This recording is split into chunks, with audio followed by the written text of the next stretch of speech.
கர்த்தருக்கு மகிமை உண்டாகட்டும். ஆண்டவரும் அருமை இரட்சகருமாகிய இயேசுவின் நாமத்தினாலே நான் உங்களை வாழ்த்தி ஆசீர்வதிக்கிறேன். கர்த்தருடைய நாமம் மகிமைப்படுவதாக. நானும் கூட தேவன் நமக்கு செய்த எல்லா உபகாரங்கள், அந்த உபகாரங்கள் பெருசு. அவர் நம் மத்தியில அவர் இன்றைக்கு வரைக்கும் நம்மளை காத்து கொண்டு இருக்கிறார். அதுதான் நான் கரெக்டா சொல்ல முடியும். என்னுடைய காரியங்களை நான் சொல்ல முடியும். இந்த ஊழிய பாதையில, இந்த கடந்து வந்த பாதைகள் எல்லாம் ரொம்ப பயங்கரமா இருக்கும்.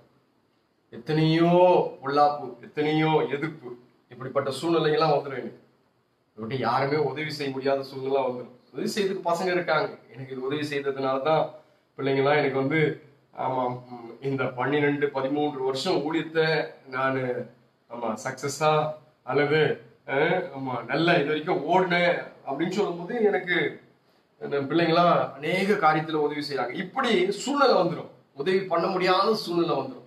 அது யாரும் தடுக்க முடியாது. அந்த நேரத்துல அதெல்லாம் பாத்தீங்கன்னா அந்த அந்த கரடுமுரடான பாதையில கர்த்தர் நிற்பார். இப்ப பாரு, இப்ப என் பிள்ளைங்களே வச்சு நான் எல்லாம் காரியத்தையும் செய்ய வேண்டியது. போறதுக்கு ஒரு பையன், ஒரு பிள்ளை, இவங்கெல்லாம் ட்ரைனிங்ல இருக்கிறாங்க. இவங்கெல்லாம் ஒன்றும் பெரிய பிளேயர்லாம் இல்லை, ட்ரைனிங்ல இருக்காங்க. அதே நேரத்துல அவங்க சரியா பண்ணணும் அப்படின்னு சொல்லி மனசுல எனக்குள்ளாக வரும். அது என்ன திருப்திப்படுத்த முடியாது. என் கூட இருக்கிற பசங்களுக்கு எல்லாம் தெரியும், திருப்திப்படுத்தவே முடியாதுன்னு. ஆமா, மியூசிக் சரி இருக்காது, அது இருக்காது, இது இருக்காது, ஒரே குழப்பமா இருக்கும். இந்த மாதிரி நேரங்களில தெய்வம் தான் உதவி செய்வார். அதனால இது வரைக்கும் நடத்தின எபினேசர் தொடர்ந்து நம்மை நடத்துவாராக, தொடர்ந்து நம்மளுடைய எல்லா காரியத்தையும் இருப்பாராக. உங்களை நான் ஆசீர்வதிக்கிறேன். பல காரியங்களுக்காக ஜெபிக்க வேண்டும் என்று சொல்லி விருப்பமா இருக்கிறது. அந்த காரியத்தை நாளைக்கு செய்யலாம். நாளைக்கு அமாவாசை அந்த கூட்டத்தை ஒழுங்கு பண்ணியிருக்கிறோம். ஒரு 9 பேருக்கு ஞானஸ்தானம் கொடுக்கணும். ஏன்னா அந்த வருகை இது எனக்கு சரியா தெரியல. இந்த வருகை ஒருவேளை பக்கத்துல இருக்கிற மாதிரியே இருக்கு. அது எப்ப வேணாலும் அந்த காரியங்கள் நடக்கலாம். அதனால எல்லாம் ஆயத்தமா இருக்கிறாங்க. அதை வேற யாரும் அழுத்திடக்கூடாதுன்றதுக்காக அந்த காரியத்தை நாமளே செய்ய வேண்டியதா இருக்குது. அதாவது கர்த்தருக்காக இருக்கக்கூடிய பிள்ளைங்க, கர்த்தருக்காக இது வரைக்கும் அந்த பிள்ளைங்க அப்படியே வந்தாங்க. இப்ப அவங்களுக்கே தெரிஞ்சிச்சு வருகை வருது. நமக்கு தான் தெரியல, ஞானஸ்தானம் எடுத்த நமக்கு தான் தெரியல. ஞானஸ்தானம் எடுக்காத பிள்ளைங்களுக்கு எல்லாம் நல்லா தெரிஞ்சிச்சு, வருகை வந்துருச்சு, பக்கத்துல வந்துருச்சு அப்படின்னு சொல்லி. அதனால அவங்களே என்கிட்ட ஞானஸ்தானம் கொடுங்க பாஸ்டர், ஞானஸ்தானம் எடுக்கணும், இந்த காலகட்டங்களில் என்ன வேணாலும் நடக்கலாம் அப்படின்னு சொல்லி என்கிட்ட கேட்டுக்கொண்டு. அப்படின்னா 9 பேர் ரெடியா இருக்காங்க. அவங்களுக்கு நாளைய தினத்துல ஞானஸ்தானம் கொடுக்க போகிறேன். நாங்கெல்லாம் வரட்டோமான்னு கேட்டீங்கன்னா தயவுசெய்து வராதிங்க. ஆமா, எல்லாத்துக்கும் பத்திரிக்கை கொடுத்துட்டு கல்யாணத்துக்கு கண்டிப்பா வந்துருங்க, இந்த ஃபங்க்ஷனுக்கு கண்டிப்பா வந்துருவாங்க சொல்லுவாங்க. நான் அப்படி இல்லை, கொஞ்சம் வித்தியாசமான ஆள். அவங்களுக்கு இன்விடேஷன் கொடுக்குறேன். ஆனா என்ன பண்ணுங்க, நீங்க வராதிங்க. ஏன்ட்டு கேட்டீங்கன்னா அங்க ஆல்ரெடி அவங்க 9 பேரோட அவங்க சொந்த அவங்க ஆளுக்கு ஒரு ஆளுன்னு கேட்டாங்கன்னா, ஒரு ஆளு கேட்டா 20 பேர் ஆயிடுச்சு. என்னையும் என் வீட்டுல சேர்த்து என் மனைவியை சேர்த்து 20 பேர் ஆயிடுச்சு. அந்த 5 பேருக்கு தான் ரூல்ஸ் கொடுத்துருக்காங்க. அதனால இந்த காரியத்துக்காக நீங்க ஜெபம் பண்ணுங்க. இந்த ஆன்லைன்ல நாங்க நேரடியா ஒளிபரப்பு பண்றோம். நாளைய தினத்துல சரியா 10:30 மணிக்கு இந்த ஆராதனை துவங்கும். அது நான் விசுவாசிக்கிறேன் 1 மணிக்குள்ள முடிஞ்சிடும் அப்படின்னு சொல்லி நினைக்கிறேன். கொஞ்ச நேரம் வர்ஷிப் பண்ணோம், ஒரு 1/2 மணி நேரம் வர்ஷிப் பண்ணோம், ஒரு 1/2 மணி நேரம் மெசேஜ் கேட்போம். இந்த காரியத்தெல்லாம் ஒழுங்கு கிரவியத்தோடு நம்ம செய்து முடிப்போம். கர்த்தர் நமக்கு உதவி செய்வாராக. நாளை காலை 10:30 மணிக்கு நீங்க உங்களுக்கு தெரிஞ்சவங்களுக்கு சொல்லுங்க, இந்த ஆராதனை பாருங்க. ஞானஸ்தானம் எடுத்து அதை பத்தி தெரியாதவங்களுக்குலாம் நாளைக்கு தெரிஞ்சிடும், ஞானஸ்தானம் ஏன் எடுக்கிறோம் அப்படின்னு சொல்லி தெரிஞ்சிடும். அதனால கர்த்தர் நம்ம இடத்துல நாளைக்கு பேசிடுவார். அதனால இந்த காரியத்துல நீங்க உற்சாகமா இருந்து இதை கவனிங்கள், தெரிஞ்சவங்களுக்கு சொல்லுங்க. கர்த்தர் உங்களையும் உங்கள் குடும்பங்களையும் ஆசீர்வதிப்பாராக. வேற ஒன்றும் இல்லை, நாம் ஜெபிக்கும்படியாக, தேவனுடைய வார்த்தையை கேட்கும்படியாக கண்களை மூடி நம்ம ஜெபம் பண்ணுவோம். ஆண்டவரே, இந்த கர்த்தாவே நல்ல வேலையிலே தேவனாகிய கர்த்தர் அப்பா எங்களோடு இடைப்படுங்கப்பா. பலவிதமான கர்த்தாவே இடுக்கமான சூழ்நிலையிலும் என் தேவனாகிய கர்த்தர் எங்களை கைவிடவே இல்லை. கர்த்தாவே, அதுக்கெல்லாம் உடைய வார்த்தை எங்களை ஒவ்வொரு நாளும் தேற்றினதப்பா. ஒவ்வொரு நாளும் எங்களை அது உருவாக்கினது. இன்றைக்கும் இந்த வார்த்தை நிமித்தமா எங்களோடு இடைப்படுங்க. அது உருவாக்கட்டும், அது நடத்தட்டும். திருக்கரத்துல அர்ப்பணிக்கிறோம். எல்லா தடைகள் நீங்கட்டும். நாம மாத்திரம் மகிமைப்படட்டும். பெரிய காரியங்களை செய்யுங்க. இயேசுவின் நாமத்தில் ஜெபிக்கிறோம் நல்ல பிதாவே, ஆமேன் ஆமேன். உட்காருங்க. கர்த்தர் உங்களை ஆசீர்வதிக்கட்டும். ஆண்டவரும் அருமை இரட்சகருமாகிய இயேசுவின் நாமத்தினாலே இந்த காலை ஆராதனையில நான் உங்களை வாழ்த்தி ஆசீர்வதிக்கிறேன். பூமியில தேவன் நமக்காக வைத்திருக்கிற எல்லா ஆசீர்வாதங்களையும் நம்ம பெற்று சுகமாய் வாழும்படியாக கர்த்தர் உதவி செய்யட்டும். இன்றைக்கும் சங்கீதம் எழுதின புஸ்தகத்துல 43வது சங்கீதம் 2வது வசனத்திலிருந்து நம்ம வாசிக்க கேட்போம். 43 சங்கீதம் 43 2 வாசிக்க கேட்போம். 2 4 வரைக்கும். என் அரணாகிய தேவனே, ஏன் என்னை தள்ளி விடுகிறீர்? சத்ருவினால் ஒடுக்கப்பட்டு நான் ஏன் துக்கத்துடனே திரிய வேண்டும்? உமது வெளிச்சத்தையும் உமது சத்தியத்தையும் அனுப்பியருளும் அவைகள் என்னை நடத்தி உமது பரிசுத்த பர்வதத்துக்கும் உமது வாசஸ்தலங்களுக்கும் என்னை கொண்டு போவதாக. அப்பொழுது நான் தேவனுடைய பீடத்தண்டைக்கும் எனக்கு ஆனந்த மகிழ்ச்சியாய் இருக்கிற தேவனிடத்திற்கும் பிரவேசிப்பேன். தேவனே, என் தேவனே, உம்மை சுரமண்டலத்தால் துதிப்பேன். அங்கே தாவீது ஒரு காரியத்தை இந்த இடத்துல கேட்கிறார். துக்க நாட்கள், தாவீதுக்கு சத்துரு ஒடுக்கப்பட்டதான ஒரு நாட்களில, அல்லது அவருடைய நாட்கள் இருளாய் போன ஒரு நாட்களில தாவீது ஒரு 2 காரியத்தை ஆண்டவரிடத்துல கேட்கிறார். ஆண்டவரே, உமது வெளிச்சத்தையும் உமது சத்தியத்தையும் எனக்கு அனுப்பும். இங்க பாருங்க, எத்தனையோ காரியங்கள் உலகத்துல இருக்கு. ஆனா தாவீது ஒரு 2 காரியத்தை கேட்கிறார். உமது வெளிச்சம், அந்த வெளிச்சத்தை எனக்கு காட்டும் ஆண்டவரே, அந்த வெளிச்சத்தை எனக்கு நடத்தும் ஆண்டவரே. அந்த வெளிச்சத்தின்படி என்ன கேட்டா, இன்னைக்கு அநேக இருள் சூழ்ந்த வாழ்க்கையில தான் வாழ்ந்து கொண்டு இருக்கிறாங்க. உங்களுக்கு தெளிவான வாழ்க்கைலாம் இல்ல, இருள் சூழ்ந்த வாழ்க்கை தான். அந்த அவங்க எத்தனையோ காரியங்கள் பூமியில இருக்கும் போது தேவ தூதர்களை அனுப்புகிறார். அவர் தேவ தூதர்களை அனுப்புகிற காலங்கள்லாம் இருக்கும் போது அதெல்லாம் கேட்காம, பெரிய பாதுகாப்பை கேட்காம, பெரிய அந்த காரியத்தெல்லாம் அங்க கேட்காம இவர் கேட்கிற ஒரு காரியம் என்னன்னு கேட்டா, ஆண்டவரே, உமது வெளிச்சத்தை எனக்கு அனுப்ப, நான் பார்த்துக்கிறேன். இன்னைக்கு நம்ம கேட்கிறோமா இந்த வெளிச்சம் கேட்டிருக்கோமா? இருளதான் வாழ்ந்து கொண்டு இருக்கோம். அங்க யோபு புஸ்தகத்துல நீங்க 29வது அதிகாரத்துல 3வது வசனத்தை நீங்க வாசித்து பார்க்கும்போது, 3வது வசனத்தை நீங்க வாசிக்கும் போது 29:3, தீபம் என் தலையின் மேல் பிரகாசித்தது. அவர் சொல்றாரு பாருங்களேன், தீபம் என் தலையின் மேல் பிரகாசித்தது, அவர் அருளின வெளிச்சத்தினால் இருளை கடந்து போனேன். இருளை கடக்கணும், இருள் நம்ம விட்டு மாறணும். இருள் யாருக்கும் பிடிக்காத ஒரு காரியம். எத்தனை பேருக்கு இருள் பிடிக்கும் நினைக்கிறீங்க? இருள் எத்தனை பேருக்கு பிடிக்கும்? இருள் பிடிக்கிறதுலாம் பிசாசுக்கெல்லாம் பிடிக்கும், வேற யாருக்கும் பிடிக்காது. என்னை கேட்டா பார்த்தா இருள் பிசாசுக்கு மாத்திரம் தான் பிடிக்கும். ஆமா, நம்மளாம் இருள், வெளிச்சத்தின் பிள்ளைங்க எல்லாம் இருள் இருக்கிறதுக்கு ஆசைப்படவே மாட்டாங்க, யாரும் ஆசைப்பட மாட்டாங்க. அப்போ அந்த ஒரு சில நேரத்துல பாத்தீங்கன்னா அந்த விஷப்பூச்சிங்கெல்லாம் கூட இருள்ல தான் இருக்கும். ஒரு கல்லெல்லாம் நீங்க பிரட்டி பார்த்துட்டீங்கன்னா, ஒரு கல் ரொம்ப நாளா இருக்கப்பட்ட அந்த கல்லை நீங்க பிரட்டிங்கன்னா அதுல இருந்து பூச்சிங்க அங்க இங்க ஓட ஆரம்பிக்கும். ஏன்னு கேட்டா அது ரொம்ப நாளா இருளே இருந்துச்சு, அது ரொம்ப நாளா இருந்துச்சு. அந்த கல்லை பிரட்டும் போது அந்த பூச்சிங்க அங்கேயும் ஓட ஆரம்பிக்கும். அது இருளை தேடி ஓட ஆரம்பிக்கும். அப்ப இருள் யாருக்கும் பிடிக்காது, இன்னொரு ஆளுக்கு பிடிக்கும், திருடனுக்கு பிடிக்கும். திருடன் திருடவும் கொல்லவும் அழிக்கவும் வரா, நன்றி வேற ஒன்று இருக்கும். இப்ப பாருங்க, இருள்ல வாழ முடியுமா நம்ம? இப்ப தாவீதுக்கு ஒரு இருள் வந்தது. இருள் என்பது பல விதங்கள்ல சொல்லப்பட்டிருக்கிறது. பாவம் ஒரு இருள் அப்படின்னு சொல்லப்பட்டிருக்கிறது வேதத்துல தான். வியாதி ஒரு இருள் என்று சொல்லப்பட்டிருக்கிறது. மரணம் ஒரு இருள் என்று சொல்லப்பட்டிருக்கிறது. துக்கம் ஒரு இருள் என்று சொல்லப்பட்டிருக்கிறது. சத்ரு ஒரு இருள் என்று சொல்லப்பட்டிருக்கிறது. இவனுக்கு பயங்கரமான இருள். இந்த தாவீதுடைய காரியங்களை பார்க்கும்போது இருள் இருள் இருள், இந்த இருளோடு தான் வாழ்ந்து கொண்டு இருக்கிறான். அந்த இருளோடு தான் நம்ம நடந்து கொண்டு இருக்கலாம். ஏன்னு கேட்டீங்கன்னா, அவன் ஒரு முறை சிங்கம் வந்துச்சு, ஒரு இருள், அந்த பயம் சிங்கம், ஒரு முறை கரடி, ஒரு முறை பெலிஸ்தியன், ஒரு முறை தாம் பிள்ளையே எழும்புறான், ஒரு முறை தாம் மாமனாரையே எழும்புறான். இருள் பாத்தீங்களா? இருள் பாத்தீங்களா? இப்படி இருள் பல நேரங்களில இருள் வரும்போதுதான் இவன் தான் செய்வதே என்ன அறியல, இவனால முடியல, செய்யறதுக்கெல்லாம் முடியல, என்ன செய்யறதுன்னு தெரியல, தவிக்கிறார். இப்போ தாவீது ஆமா என்ன இப்ப என்ன கேட்கறதுன்னு தெரியல. தேவ தூதர்களை கேட்கிறதா, அல்லது பலத்தை கேட்கிறதா, அல்லது மற்ற எதையாவது கேட்கிறதா, அல்லது எதையுமே கேட்க முடியல. இப்போ அழகா ஒண்ணு கேட்க ஆரம்பிச்சாரு, ஆண்டவரே வெளிச்சத்தை அனுப்பும் ஆண்டவரே, வெளிச்சம் வந்துருச்சுன்னா போதும் ஆண்டவரே. அநேகருடைய வாழ்க்கை இருள்ல தான் வாழ்ந்து கொண்டிருக்குது. அதே போல தாவீதுடைய வாழ்க்கையில இருள் தான், நமக்கு தெரியல, நமக்கு கண்ணு மூடக்கப்பட்டு இருக்கிறது. அன்றைக்கு ஆகார் உடைய வாழ்க்கையில நீங்க அந்த வசனத்தை அதிகாரத்தை நீங்க வாசித்து பாத்தீங்கன்னா 21வது அதிகாரத்துல, ஆதியாகமம் 21வது அதிகாரத்துல அது வரும்.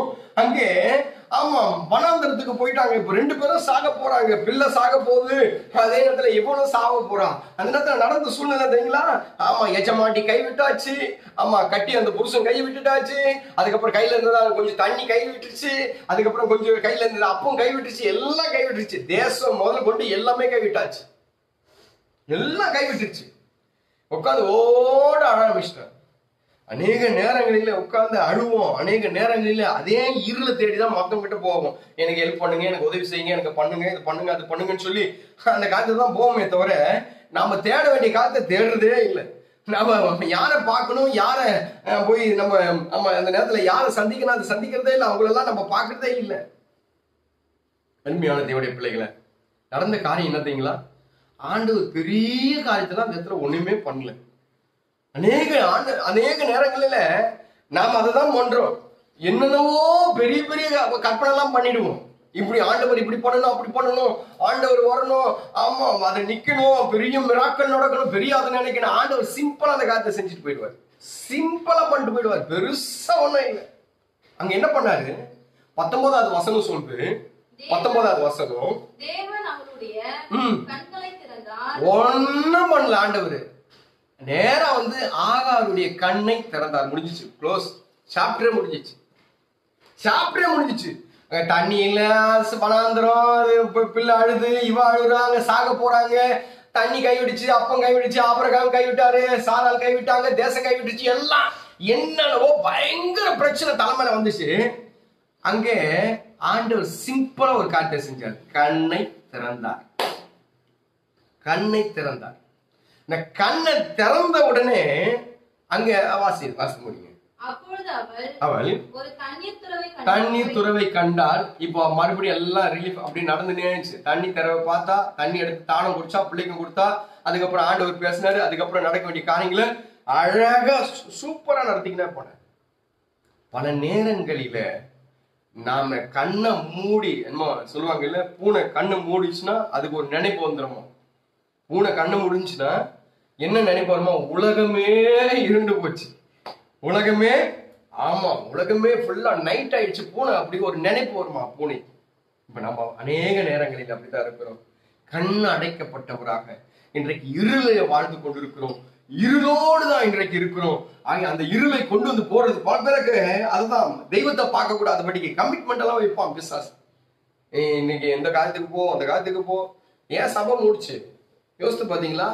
சபை ஏன் முடிச்சுட்டு கொஞ்சம் நினைச்சு பார்த்தோமா? யாராவது சபைக்கு வரல, சபை மூடிடுச்சு, அவ்வளவுதான். ஆராதனை நமக்கு வெறுப்பா இருந்துச்சு, ஆராதனை நமக்கு கசப்பா இருந்துச்சு, ஆராதனை நமக்கு பிடிக்கல, தேவனுடைய சபைக்கு போறதுக்கு பிடிக்கல, தேவனை ஆராதனைக்கு பிடிக்கல, தேவனுக்கு கொடுக்கறது பிடிக்கல, தேவனுடைய சபையை கட்டுறதுக்கு பிடிக்கல, ஆமா பாசு பண்ற பிரசங்கம் பிடிக்கல, ஆராதிக்கிற ஆராதனை பிடிக்கல, பக்கத்துல இருக்கிற விசுவாசி பிடிக்கல, எல்லாம் ஒரு மனமும் இல்லை, ஒரு கர்மமும் இல்லை. ஒரு மனம் இருந்தா தானே இந்த இடத்துல ஆராதனை உனக்கு பிடிக்கும். அந்த ஆராதனை ஏனோ தானோ வருது, ஏதோ போகணும், எவனோ போகணும், எங்கேயோ செத்தான், எவனோ பண்ணா அப்படின்னு சொல்லி அப்படியே நேரம் வருது.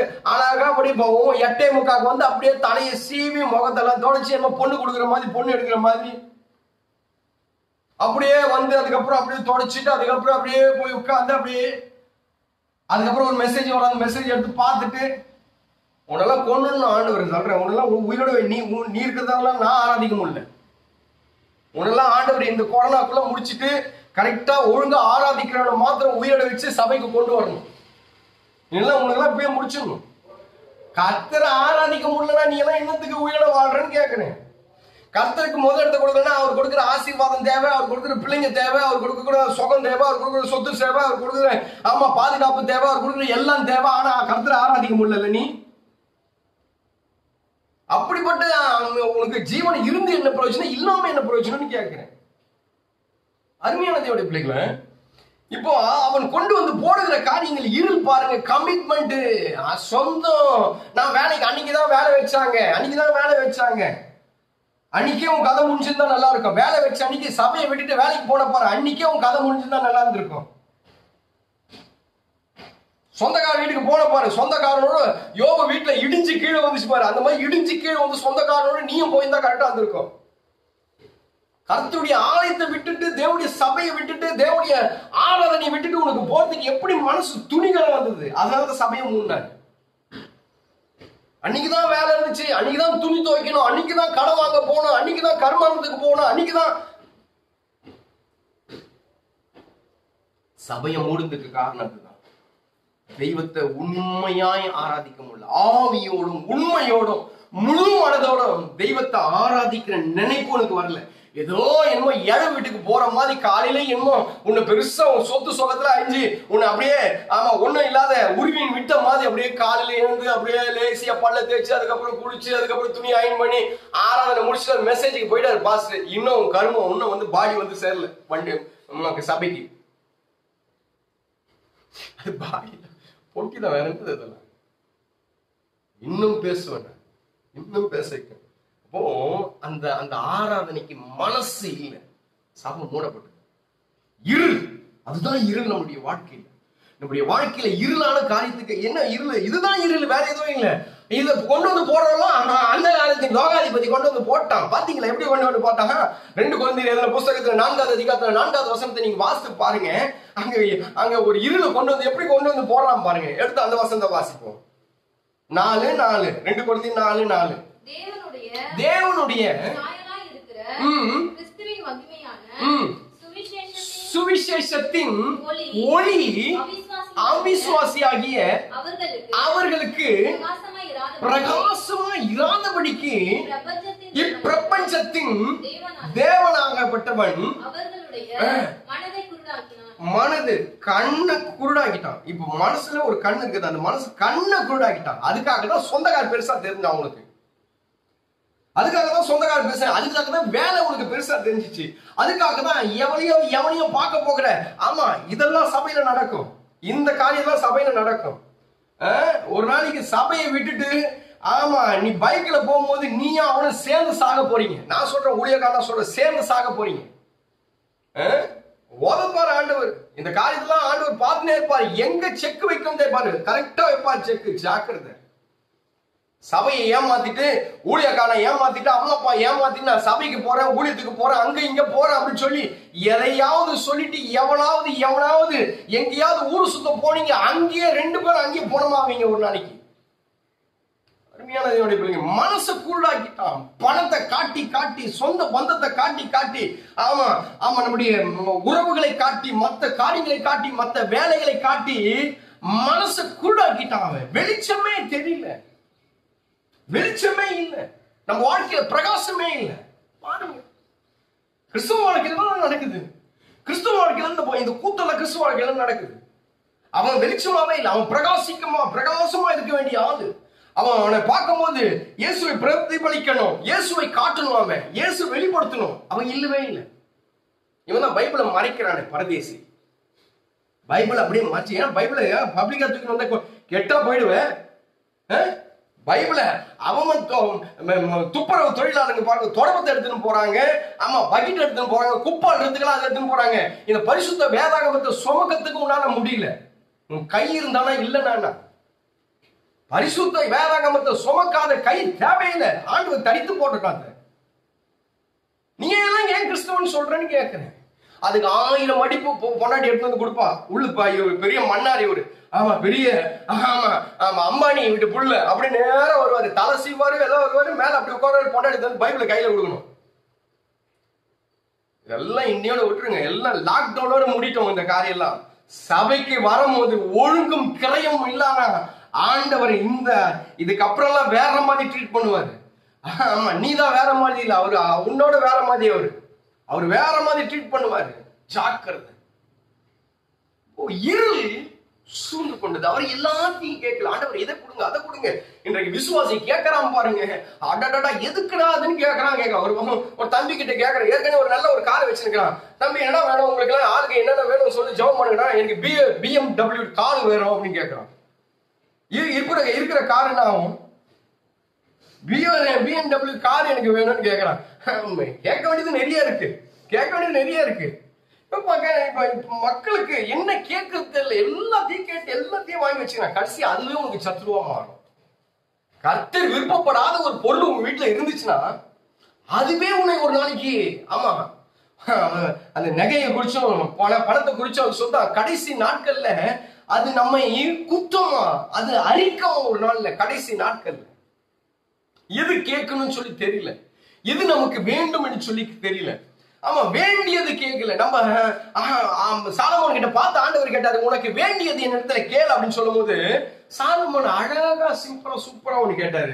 என்ன கேட்டாருன்னா, ஆண்டவரே இந்த ஜனத்தெல்லாம் வழிநடத்துக்கிறதுக்கு அந்த ஞானத்தை எனக்கு தாங்க ஆண்டவரே. கேட்டீங்களா? ஞானம் தான் குறைய, முட்டாளா இருந்து நீ கேட்டீங்க. நீங்க அது BMW வச்சு முட்டாளா இருந்து என்ன பிரயோஜனம்? பெருசா ஒரு பைக், நல்ல பைக் வச்சுக்கின்னு, என்ஃபீல்டு பைக்கை வச்சுக்கின்னு அறிவில்லாத, ஆமா, புண்ணாக்கா இருந்து என்ன பிரயோஜனம்? பெரிய வீடு கட்டிட்டு, ஆமா, ஞானம் இல்லாத இருந்து என்ன பிரயோஜனம்னு கேட்கிறேன். என்ன பிரயோஜனம்? அருமையான தேவனுடைய பிள்ளைகளை அவன் கேட்டான், ஞானத்தை கேட்டான். ஆண்டவர் இந்த ஜனமா இருக்குது, என்ன ராஜா வாக்கிட்டீங்க, இந்த ஜனத்தின் மத்தியில நான் நிக்கிறோம், இந்த ஜனத்தை வழிநடத்தணும், யுத்தம் இல்லாம இந்த ஜனமா இருக்கணும். ஆகினால்தான் 40 வருஷம் அழகாயும் ஒரு சண்டையே இல்ல. 40 வருஷம் சைலண்டா போச்சு, நாடு சுமூகமா போச்சு. அழகா கேட்டா பாரு, என்ன கேட்கணும்னு தெரியல. இன்னைக்கு ஜனத்துக்கு என்ன கேட்கணும்னு சொல்லி தெரியல. அவன் என்ன எதையோ கேட்ட வேண்டியதான், எதையோ வாங்கிட வேண்டியதுதான். எனக்கு கட்டினா இவ்வளவுதான் கட்டுவேன், கட்டி நாசமா போன்றேன் நான். உனக்கு கண்ணுக்கு பிரியமானவனை ஆண்டவர் ஒரே அடி அடிப்பாங்க. எவன் மேலேயே ஆசைப்பட்டு அவனை சாகடிச்சிட்டாங்க.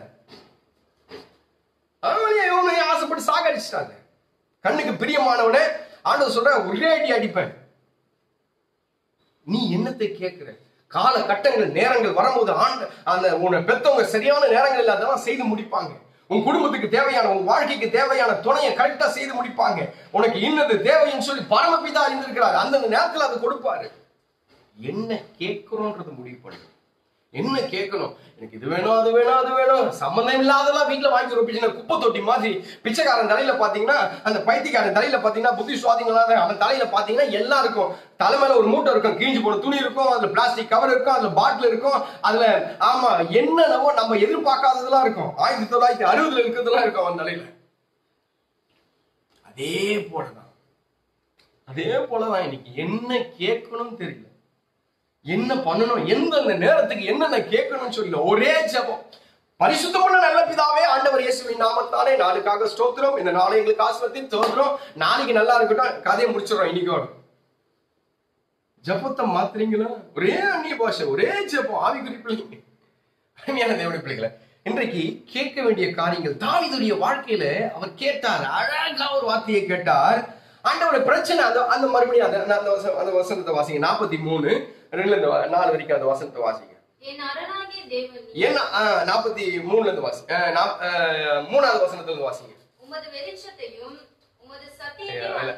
வசனத்துல இருந்து வாசிங்க. என் அரணாகிய தேவனே, ஏன் என்னை தள்ளிவிடுகிறீர்? சத்ருவினால் ஒடுக்கப்பட்டு நான் துக்கத்தோடு திரிறேன். இப்ப அழகா சொல்லிருக்கலாம், ஆண்டவரே என் துக்கம் சந்தோஷமாய் மாறட்டும் சொல்லிருக்கலாம். ஏன்னா அவனுக்கு பெரிய பிரச்சனை, நமக்கு மாதிரி எல்லாம் பிரச்சனை வரல. மாமனாரே விரோதமா எழுப்பினாரு.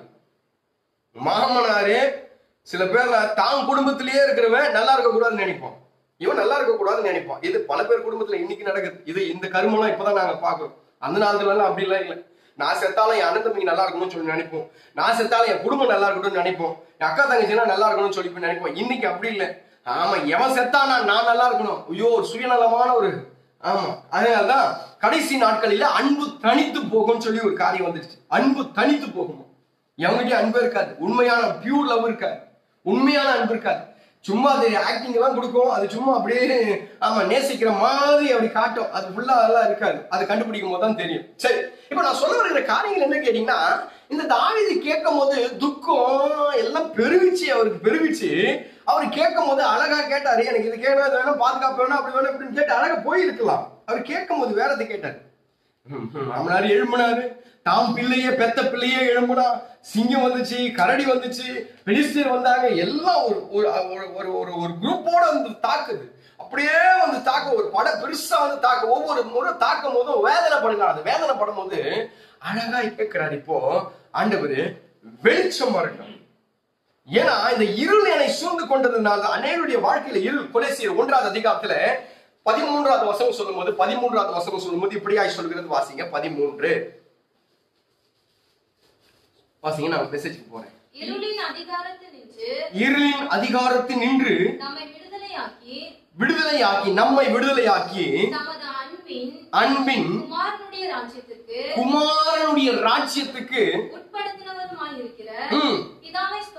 அவர் சொல்லும்போது இருளின், அந்த பவுல் சொல்லும்போது சொல்ற இருளின், அந்த வசனத்தை வாசிங்க. இருளின் அதிகாரத்தில் இருந்து விடுதலையாக்கி. ஒரு அதிகாரம் அந்த மனுஷனை முன்னேறக்கூடாதபடிக்கு நடக்குது, அதுதான் இருள். பெலிஸ்தீன் வந்தா அவனை மேற்கொள்ள முடியல. மாமனார் எழும்புறாரு, அவனை மேற்கொள்ள முடியல. பிள்ளை எழும்புறான், மேற்கொள்ள முடியல. சத்துரு எழும்புறான், மேற்கொள்ள முடியல. மேற்கொள்ள முடியாத அந்த அந்த ஒரு அதிகாரம் அவனை தாக்கினே இருக்குது. இப்ப அவன் அழகா கேட்க ஆரம்பிச்சார், ஆண்டவர் வெளிச்சத்தை அனுப்பும். அருமையான தேவனுடைய பிள்ளைகளை, இன்றைக்கு நம்முடைய வாழ்க்கையில வெளிச்சம் ஒன்று வந்தா போதும், எல்லாம் நமக்கு எங்கெங்க என்னென்ன இருக்கு தெரிஞ்சிடும். எல்லாம் பெருசா இருந்து எனக்கு முன்னாடி ஒரு பெரிய புடியை வெட்டி வச்சுட்டு, அங்கே நமக்கு தேவையான எல்லாம் இருக்குது, அந்த பக்கம் நமக்கு தேவையான எல்லாம் இருக்குது, அந்த பக்கம் நம்ம எல்லாம் தேவையா இருக்குது, இருளா இருக்கு. என்ன அவன் நினைச்சு பாருங்க, எல்லாம் இருக்குது இந்த வீட்டுல. ஆனா நமக்கு முன்னாடி ஒரு பெரிய பள்ளமும் இருக்கு, இருளும் இருக்கு. அவர்தான் கேட்டாரு, என் கண்ணு இப்ப திறக்கப்பட்டு நான் வெளிச்சத்துக்குள்ளாக நடக்கப்பட்டேன்னா எது எங்கெங்க இருக்குது அப்படின்னு சொல்லி தெரியும். ஏன்னு என்று கேட்டால், ஆண்டவர் ஒரு மனிதனை படைக்கும் போது எல்லாவற்றையும் அவனுக்கு ஏற்கனவே செய்து வச்சுட்டு தான் படைக்கிறார். ஆண்டவர் ஆதாமியும் ஏவாளையும் படைச்சாரு.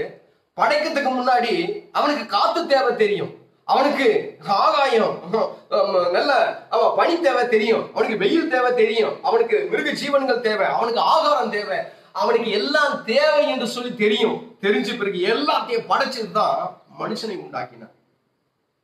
அந்த மனுஷனை உண்டாக்கிட்டு கண்ணு இருளா இருந்துச்சுன்னா என்ன பிரயோஜனம்?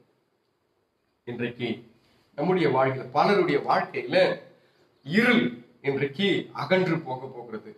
ஆண்டவர் இன்றைக்கு எல்லாருடைய இருளையும் நம்மளுடைய மாற்றி போட்டு வெளிச்சத்தை உண்டாக்க போகிறார். பல பேர் பல காரியங்களை இன்னைக்கு வழி நடத்துறாங்க. வெளிச்சம் நம்மளை வழிநடத்தணும். ஒரு வெளிச்சம் நம்மை நடத்தணும். உமது வெளிச்சத்தையும் உமது சத்தியத்தையும் அனுப்பும். அது என்ன வழிநடத்தும், அது என்ன சரியா கூட்டி கொண்டு போக்கும், அது என்ன நடக்க வேண்டிய பாதையை காட்டும். அது எனக்கு பாருங்க, நட்சத்திரம் கரெக்டா நட்சத்திரம் ஃபாலோ பண்ணினே வந்தான். அந்த நட்சத்திரத்தை ஃபாலோ பண்ணினே வந்துட்டு அரண்மனை வந்த உடனே நட்சத்திரம் விட்டான். என்ன நடந்துச்சு? அது வரைக்கும் ஃபாலோ பண்ணா நட்சத்திரத்தை பார்த்துனே போனான். நட்சத்திரம் வழி எடுத்தோம் அப்படின்னு சொன்னா நட்சத்திரம் பார்த்துக்கினே போய் தாவி அன்னைக்கு ஆமா இயேசு கிறிஸ்து ராஜாவா பூமியில பிறப்பார் அப்படின்னு சொன்ன உடனே இவன் அரண்மனைக்கு போயிட்டான். அரண்மனையில ராஜா இருப்பார், அங்க மங்கி போயிடுச்சு மூளை. அங்க நேரம் அரண்மனைக்கு அந்த நட்சத்திரம் அது வரைக்கும் நட்சத்திரத்தை ஃபாலோ பண்ணுவேன். அரண்மனை வந்த பிறகும் ஃபாலோ பண்ணியிருந்தான்னா அந்த இடத்துல பிள்ளைங்க செத்துருக்க மாட்டாங்க, அந்த இடத்துல பெரிய யுத்தங்கள் நடந்திருக்காது, அந்த இடத்துல பெரிய வேற எந்த விதமான அசம்பாவிதங்கள் நடந்திருக்காது. அது வரைக்கும் ஃபாலோ பண்ணிட்டு வந்து பல பேர் அப்படிதான் அது வரைக்கும் ஃபாலோ பண்ணுவான். எப்போ ஃபாலோ பண்ணுவான் தெரியுமா? இவன் லிஃப்ட் ஆகிற வரைக்கும் பாஸ்டர் கேட்பான், பாஸ்டர் அந்த வேலைக்கு போட்டோமோ, பாஸ்டர் அந்த பொண்ணை கட்டுட்டோமோ, பாஸ்டர் இந்த வார்த்தை செய்யட்டோமோ, இந்த ஆண்டவர் ஓரளவுக்கு ஆலோசனை போதும், அவ்வளவுதான். பாஸ்டர் கேட்டா சபையும் விட்டுச்சு. அது வரைக்கும் வந்தான், அது வரைக்கும் நல்லா ஃபாலோ பண்ணினே அந்த நட்சத்திரத்தை ஃபாலோ பண்ணினே வந்தாரு. வந்த உடனே அரண்மனை வந்த உடனே நட்சத்திரத்தை மறந்துட்டாங்க. நடந்தது பிள்ளைங்க எல்லாம் செத்தாங்க. எத்தனையோ லட்சக்கணக்கான பிள்ளைங்க செத்தாங்க. உன்னை வழிநடத்துறது என்ன பாருங்க. இன்றைக்கு பல பேரை வழி நடத்துவாங்க. உன்னை வழி நடத்துறது யாருன்னு பாருங்க. அது ரொம்ப முக்கியம். உன்னை வழி நடத்துறவன் நல்லா இருந்தாதான் நீ நல்ல பாதைக்கு போவ. குருடனாகிய ஒரு வழிகாட்டி, ஆமா, குருடனுக்கு வழிகாட்ட முடியாது. ஆகினால்தான் நாங்க சொல்லுவோம், நாங்க இந்த பிளைண்ட்ஸ் மீட்டிங் எல்லாம் நடத்தும் போது சொல்லுவோம், எங்க ஒருத்தர் நீங்க இன்னொருத்தர் உங்களுக்கு ஒரு எஸ்கார்டு வரட்டும், ஒரு கார்டியன் வரட்டும், ஒரு ஆள் உங்களுக்கு கூட கூட்டின்னு வாங்க, அப்படி இல்லைன்னா நாங்க உங்களுக்கு அந்த காரியத்தை கொடுக்க மாட்டோம். ரொம்ப மனசு கஷ்டமா சொல்லிடுவோம், இந்த காரியத்தை நாங்க செய்ய மாட்டோம், கடைசியா கொடுத்துதான் அனுப்புவோம், வேற வழி இல்லாம. அப்ப ஏன்னு கேட்டா, ஆமா, அப்படி இப்படியா இந்த கூட்டத்துக்கு அப்படியா கீழே விழுந்து அடிபட்டு ரத்த காயப்பட்டவங்க எவ்வளவு பேரு கீழே விழுந்துருவாங்க, வர முடியாது. எல்லாம் வராங்க, ஏதோ பொருள் கொடுக்குறாங்க அப்படின்னு சொல்லி ஏதோ வந்துருவாங்க. அங்க கீழே விழுந்து ஆக்சிடென்ட் ஆகி அடிபட்டு அவங்க போய் ஹாஸ்பிட்டல் சேர்த்து மறுபடியும் எங்களுக்கு கஷ்டமாயிடும். அப்போ குருடனுக்கு வழி காட்ட முடியாது. இப்போ தாவீது கேட்கிறாரு, வெளிச்சத்தை அனுப்பும், அந்த வெளிச்சம் எனக்கு வழி காட்டும். இந்த வெளிச்சம் எல்லாருடைய வாழ்க்கையில வந்துடாது. எல்லாருடைய வாழ்க்கையில வெளிச்சம் வந்துடாது. வெளிச்சத்தை வாஞ்சிக்கணும், வெளிச்சத்தை இன்றைக்கு கேட்கணும், வெளிச்சத்தை நாம பெற்றுக் கொள்றதுக்கு நமக்கு தகுதி வேணும். அப்படி எங்க அந்த வெளிச்சம் கிடைக்கும் அப்படின்னு சொல்லி ஒரு 2-3 காரியங்களை உங்களுக்கு நான் சொல்லி நான் கடந்து செல்லலாம்னு சொல்லி வாஞ்சிக்கிறேன். நீங்க கவனமா இந்த காரியத்தை கேட்டு, நிறைய வெளிச்சம் வேதத்துல நிறைய வெளிச்சம் இருக்குது. அந்த வெளிச்சத்தெல்லாம் நீங்க தேடி கண்டுபிடிங்க. எதெல்லாம் வெளிச்சம் இருக்கணும்? நம்ம வாழ்க்கை வெளிச்சமா இருக்கணும், நம்ம மனசு வெளிச்சமா இருக்கணும், நம்முடைய பாதைகள் வெளிச்சமா இருக்கணும், நம்முடைய சுத்தி இருக்கிறவங்க வெளிச்சமா இருக்கணும், நம்ம இருக்க வேண்டிய இடம் வெளிச்சமா இருக்கணும். ஆமா, இதெல்லாம் வேதத்துல நிறைய காரியங்கள் உண்டு. ஆமா, பிரகாசமான பொருட்களும் பொண்ணும் பொருளும் உண்டு, பிரகாசமான மனுஷர்கள் உண்டு, பிரகாசமான ஒரு இடம் உண்டு, மலை உண்டு, பிரகாசமான எல்லா காரியங்களும் உண்டு. அப்போ அந்த வெளிச்சம் பிரகாசம் எங்க இருக்கு சொல்லி எல்லாம் பார்த்து தேடி கண்டுபிடிங்க. எனக்கு தெரிஞ்ச ஒரு 2 காரியத்தை உங்களுக்கு சொல்லி நான் கடந்து செல்கிறேன். கர்த்தர் உதவி செய்வாராக. முதல்ல சங்கீதம் எழுதின புத்தகத்துல 97வது சங்கீதத்துல 11வது வார்த்தை சொல்லுது. 97:11, நீதிமானுக்காக வெளிச்சமும் செம்மையான இருதயத்தாருக்காக மகிழ்ச்சியும் விதைக்கப்பட்டிருக்கிறது. ஒன்று, நீதிமானுக்காக வெளிச்சம். இந்த வெளிச்சம் யாருக்கு தெரியுங்களா? அந்த நீதிமானுக்காக தான் இந்த வெளிச்சம் வைக்கப்பட்டிருக்கிறது. வாழ்க்கையில நீதிமானா மாறுங்க. நீதி வைத்திருக்கிறதான ஒரு ஜனமா இருக்கட்டும். அநீதியா இருக்கிறவங்க நிறைய பேர் இருக்காங்க. அநீதியா துன்மார்க்கமா வாழவங்க இன்னைக்கு வாழ்ந்து கொண்டேதான் இருக்கிறாங்க. துன்மார்க்கமா அவனத்துல சத்தியமே எதிர்பார்க்க முடியாது. ஏன்னா அவன் இருளா ஆயிடுச்ச, அவன் இருதயம் தான் இருளா ஆயிடுச்சு. இருளா எது தெரியும்? நல்லது கெட்டது தெரியுமா? அவனுக்கு நல்லதும் தெரியாது, கெட்டதும் தெரியாது. அப்படியே போக வேண்டியதான். பாதை தெரியாத ஆட்டை போல ஓட வேண்டியதான். எங்கேயோ ஓட வேண்டியதான். ஏதோ பண்ண வேண்டியதுதான். இவனுக்குள்ளாக இருள். என்ன இருள்? அவன் நீதிமானா இல்லை. அவன் ஃபுல்லாவே இருள் வந்துச்சு. அன்றைக்கு எகிப்திலிருந்து ஜனங்களை ஆண்டவர் கூட்டிக் கொண்டு வரும்போது அந்த ஜனங்களுக்காக ஆண்டவர் நல்ல ஒரு வழிவாசலை திறந்தாங்க. அவ்வளோ ஜனங்க வந்தாங்க. அந்த பக்கம் செங்கடை அப்படியே பாஸ் பண்றதுக்கு அப்படியே வரும்போது, வனாந்தரத்துல வரும்போது, இந்த வனாந்தர வழியாய் வரும்போது அந்த இடத்துல பாருங்க நடந்த காரியங்கள் என்னன்னு கேட்டீங்கன்னா, அங்க சொல்றது 13வது அதிகாரம், யாத்திராகமம் 13வது அதிகாரத்துல 21வது வசனத்தை வாசிக்க கேட்கலாம். 21. அவர்கள் இரவும் பகலும் வழி நடக்க கூடும்படிக்கு கர்த்தர் பகலில் அவர்களை வழிநடத்த மேகஸ்தம்பத்தையும் இரவில் அவர்களுக்கு வெளிச்சம் காட்ட அக்கினி ஸ்தம்பத்தையும் அவர்களுக்கு முன்பாக அழகா சேப்பா கொண்டு போனாரு. வாழ்க்கையில நீதிமானா இருந்தனா இஸ்ரவேல் ஜனங்க, மத்த ஜனங்க செத்தான், வீட்டுல ஊர்ல செத்தான் எல்லாம். இன்னைக்கு பாருங்க, ஊர் முழுசும் எல்லாம் சாப்பிடறான், பிள்ளைங்க எல்லாம் சாவுது, ஊர் முழுசும் கத்துது, ஐயோ ஐயோ ஐயோ ஐயோ சத்தம், ஐயோ சத்தம் தான். இவன் நல்லா அடிச்சான், ஆடு அடிச்சான், நல்லா சாப்பிட்டான், கறிய குருமா வச்சு சாப்பிட்டான், அழகா பாஸ் பண்ணி போயினான்ட்டான். நீதிமான எந்த நேரத்துல தேவன் வழிநடத்துவார். உபத்திரவமான நேரங்கள் வந்தாலும் சரி, கடினமான நேரங்கள் வந்தாலும் சரி, கஷ்டமான நேரங்கள் வந்தாலும் சரி, ஒருபோதும் ஆண்டவர் கைவிடவே மாட்டார். ஒண்ணு, நீதிமானா இருங்க. உங்க இருதயம் செம்மையா இருக்கட்டும், இந்த இருதயம் சுத்தமா இருக்கட்டும்.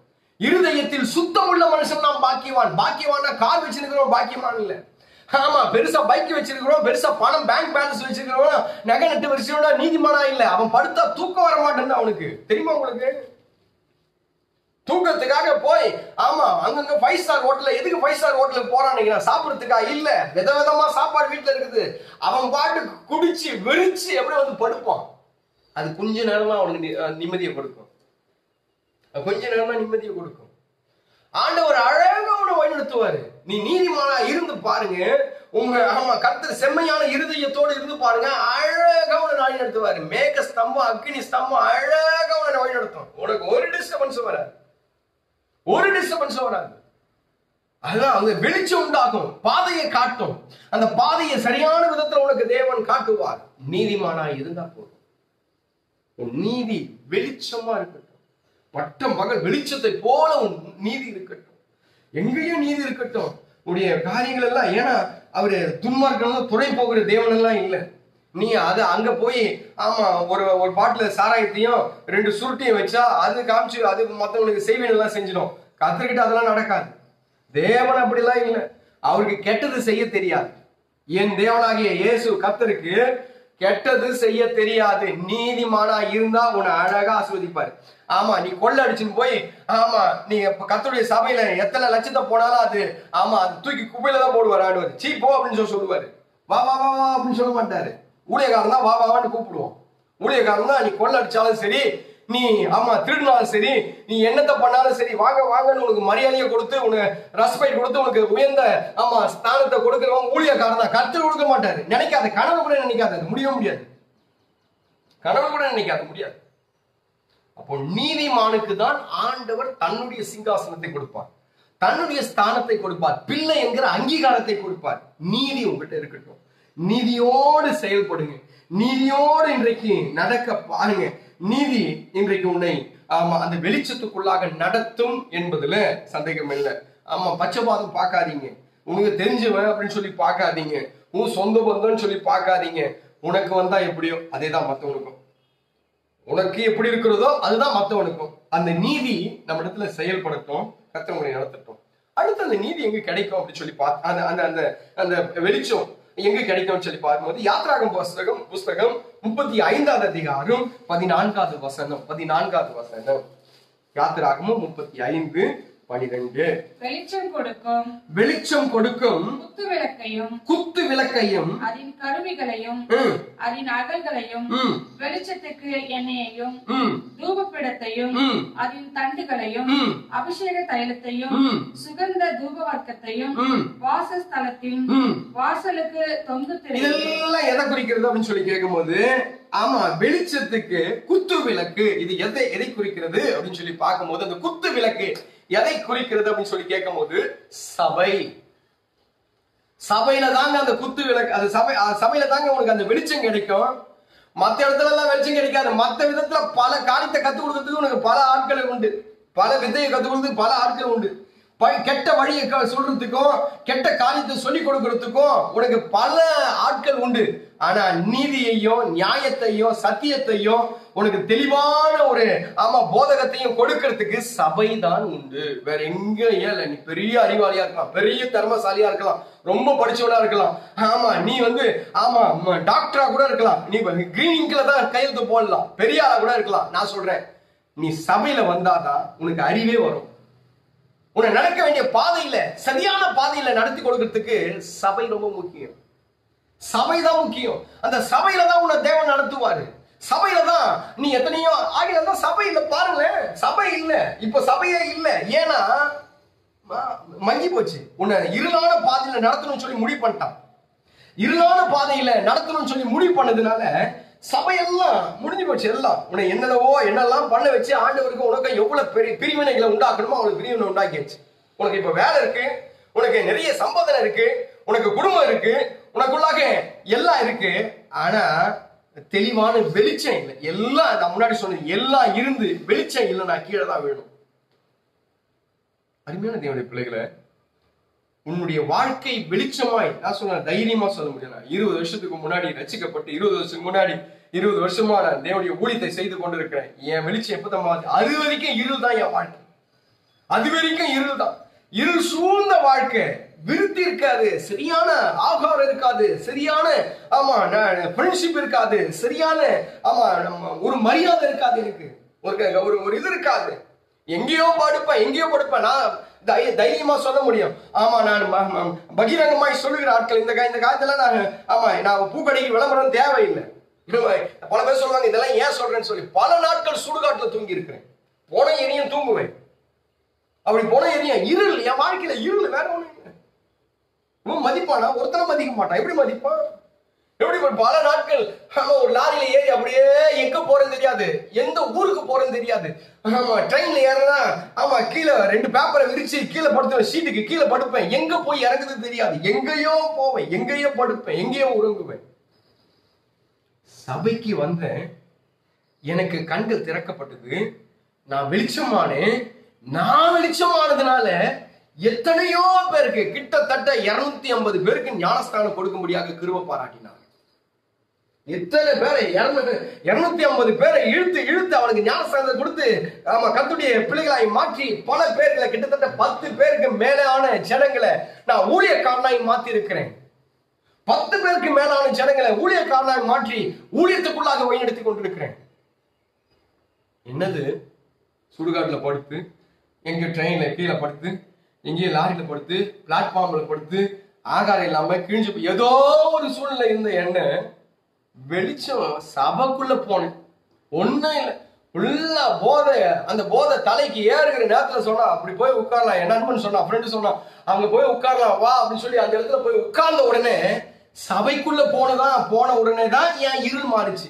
அநேக பேருடைய இருள் அப்படிதான் இருக்கு. ஏன்னா அவங்க சபையை நீ பார்க்கல, முழு மனதோடு சபைக்கு போல, முழு இருதயத்தோடு தெய்வத்தை ஆராதிக்க உனக்கு மனசு இல்லை. அதனால இருள் அப்படியே இருக்கு. போன உடனே இருள் மாறினது.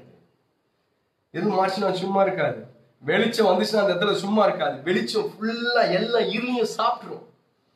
நினைச்சு பாருங்க, எல்லாம் ஒரு ஃபுல் எல்லா கதவெல்லாம் சாத்திட்டு அந்த இடத்துல கும்மு இருள் இருக்கும். அந்த இருள்ல ஒரு லைட்டை ஒட்டி அப்படி போட்டு பாருங்களேன், வீடே பிரகாசமா இருக்கும். எல்லா இருளையும் அந்த வெளிச்சம் சாப்பிட்டுரும். அப்படிதான் நம்முடைய வாழ்க்கையிலையும் எல்லா இருளையும் மாற்றி போடுறதுக்கு நான் தாவீதுக்கு வந்தது போலதான். உன்னை எதிர்க்கிறதுக்கு ஆள் வரலாம். நான் சொல்றேன், நிச்சயமா உனக்கு ஒரு ஆப்போசிட் இருப்பான். நீ கீழே விழணும்னு சொல்லி அவன் காத்துப்பான். உன் பக்கத்து வீட்டுல இருக்கலாம், உன் எதிர் வீட்டுல இருக்கலாம், உன் சொந்தக்காரனா இருக்கலாம், மாமனா இருக்கலாம், மச்சனா இருக்கலாம், பொண்ணு கொடுத்தவனா, பொண்ணு எடுத்தவனா இருக்கலாம், கூட பிறந்தவனா இருக்கலாம், அண்ணன் தம்பிகளா இருக்கலாம். யாரோ எவனோ நண்பன் எவனோ ஒருத்தன் உனக்கு ஒரு ஆப்போசிட் இருந்துனே இருப்பான். உன் வாழ்க்கையில இருந்துனே இருப்பான். நீ எப்படா கீழே விழுவன்னு சொல்லி பார்ப்பான். கையை தட்டுவான், கையை தட்டி சந்தோஷமா சிரிப்பான். இது எல்லாருடைய வாழ்க்கையில் இருக்கக்கூடிய காரியங்கள். அப்போ அந்த இருள், அந்த பகை நமக்குள்ளாக மாறணும். அவன் சிரிக்காதபடிக்கு நம்ம தலையை நிமிர செய்யணும்னா நான் சபைக்குள்ளே போனாதான் முடியும். அப்போ நமக்குள்ளாக இல்ல யாருமே இல்ல அப்படின்னா சத்ருவாவது ஒருத்தனை எழுப்புவான், இல்லாட்டி சத்ருவே வருவான். அவனே வருவான், வந்து எப்படியாவது உன்னை கீழே தள்ளணும்னு பார்ப்பான். எப்படியோ கீழே தள்ள. முன்னாடி 6ஆம் நிலை சொல்ல, யுத்த காலத்துக்கு எல்லாம் போய் யுத்தம் பண்ற நேரத்துல தாவீது மேல நிக்கிறான். அவனுக்கு என்ன மேல வேலை? உனக்கு என்ன மேல வேலை? உனக்கு என்ன இப்ப வேலை? மேல என்ன வேலை உனக்கு? வேலை வெட்டி இல்லாம மேல போறதுக்கு, கீழே வேலை செய்யறதுக்காக தான் பிசாசு மேல அனுப்புனா. தெரியுமா உனக்கு? பல பேருக்கு தெரியாது. நம்ம ஹாயா கொஞ்ச நேரம் ரெஸ்ட் எடுக்கிறேன், பல நேரங்கள்ல நான் என்டர்டைன் பண்றேன் அப்படின்னு சொல்லி மேல போலாம். எங்கேயோ ஒரு கண்ணில் எதையோ ஒண்ணு காட்டி உன்னை சாபத்துக்குள்ளாக தள்ள வேண்டிதான் அவனுடைய பெரிய நோக்கமே. அது நமக்கு தெரியாது. கையில செல்போன் வந்துச்சுன்னு நினைக்கிறியா? இந்த செல்போன் தான் உன்னை தள்ள போகுது கீழே. உனக்கு இந்தபடி உனக்கு இதை கேட்கற இது வந்துச்சுன்னு நினைக்கிறியா? இதுதான் உன்னை தள்ள போகுது. அதனால கேட்கறது கேளுங்க அப்படின்னு சொல்லுங்க. என்ன நமக்கு தேவையா அதை கேளுங்க, அதை கேட்டு அதை பெற்றுக் கொள்ளுங்க. தேவையில்லாதது எனக்கு இது வேணும், அது வேணும், அது வேணும். சில பேர் அன்றைக்கெல்லாம் கடைக்கு போனா பிளான் பண்ணின்னு கடைக்கு போவான். என்ன ஒரு 1/4 கிலோ மஞ்சத்தூள் வாங்கணும், அதுக்கப்புறம் ஒரு 1/2 கிலோ மிளகாத்தூள் வாங்கணும், அதுக்கப்புறம் நம்ம வெல்லம் வாங்கணும், சக்கரை வாங்கணும், டீ தூள் வாங்கணும்னு சொல்லி பிளான் பண்ணி எழுதின்னு போவான். இப்ப அப்படி இல்லை. இன்னைக்கு சூழ்நிலை என்ன தெரியுங்களா? பிளானே இல்லாம டிபார்ட்மெண்ட் ஸ்டோருக்குள்ள உள்ள போவான். ஒரு பிளானே இருக்காது. இது வாங்கணும் அது வாங்கணும்லாம் இருக்காது. அது போனா அவன் காட்டுவான் பாருங்க, பிளிம் பிளிமா காட்டுவான். ஃபுல்லா படம் இருக்கும், எல்லாம் பார்க்கறதுக்கு கவர்ச்சியா இருக்கும். அது போவோம், இந்த ஒரு பிஸ்கெட் எடுக்கிறதுக்கு 4 பிஸ்கெட் எடுத்து போடும், இந்த சோப்புக்கு பதில் அந்த சோப்பு எடுக்கும், அது எடுக்கும், இது எடுக்கும். அது இதுக்கெல்லாம் மைண்ட்லயே இல்ல. அது இதெல்லாம் யோசித்து போவாது. இதெல்லாம் அங்க போச்சுன்னா வாங்கினேன், மூளை மங்கிச்சு பாத்தீங்களா, எந்த அளவுக்கு மங்கிச்சு பாத்தீங்களா மூளை. பிசாசு எந்த அளவுக்கு கொண்டு போய் விட்டான் பாருங்க. ஒரு டிபார்ட்மெண்ட் ஸ்டோரை உண்டாக்கி, அந்த டிபார்ட்மெண்ட் ஸ்டோர் எல்லாத்தையும் அடக்கி, இதை எடுத்து அது ஒரு போகும்போது ஒரு பேக், ஒரு கையில ஒரு கூடை ஒன்று கொடுத்துறான். ஏன்னா இது ஃபுல்லா ரொப்பிக்கும், அப்பதான் என் பாக்கெட் ரொம்பும். இதை நீ ரொப்பினா என் பாக்கெட் ரொம்பும். அவன் பாட்டுக்கு போறான், இது எடுத்து போறான், அது எடுத்து போறான். அது ஞாபகம் எதுக்கு? வீட்டுல வந்து குப்பை மாதிரி நிறைய கிடைக்குது, அவ்வளவு கிடைக்குது குப்பை மாதிரி. மனுஷன் எப்படி மாறிட்டான் பாருங்க. தேவனுடைய பிள்ளைகளை, உனக்கு அந்த அறிவு வரணும்னு சொன்னா, அந்த உன்னுடைய வெளிச்சம் உனக்கு உண்டாகணும்னு சொன்னா, வாழ்க்கையில இருள் மாறணும்னு சொன்னா சபைக்கு வரணும்.